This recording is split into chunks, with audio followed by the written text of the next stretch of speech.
onye ọbụla na-abụ vidiyo onye ọbụla na-anụ onu m ebe ọbụla ọ nọ ka nna agọlọba na ntị ya wee na-agbagwu chi gị ebe ọbụla chi gị nọ si ya bịa too nzu. ọbọ nna agọrọ gị n'ụbọchị tata bụ na mmụọ niile mkpọkwuru ebe na mmadụ ya agọzi gị, egwu na ya azọwa gị, ajọ ibe ya emere gị, ọbelje egbu gị ji egbu onwe ya. ife ọbụla itile aka n'izu ụka ya ebido gaziwere gị.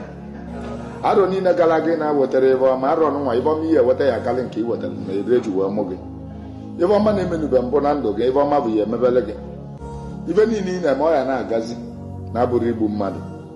mbọsị uke nọ n'ụzọ ụkwa ya pụtara ọ ga-ama, uke a ya bụrụ gị anya n'iru n'iru ka ị ya na-aga, nọ n'iru n'iru ka a na-agba oke nwere a na-abụrụ ya n'azụ. ọchọkọ nke ọ ji eme gị ya abụrụla ọdachi n'ụzọ, ọbịaje egbu gị ji egbulile onwe ya. onye na-ebere gị wee gwọba nsị gwọba aja aka nsị na aka aja ya abịa n'ọnụ egwu na ọ ya adịrị gị na mma, ezigbote ife ọma ya eme gị n'abachukwu na ọdịnala n'ụbọ.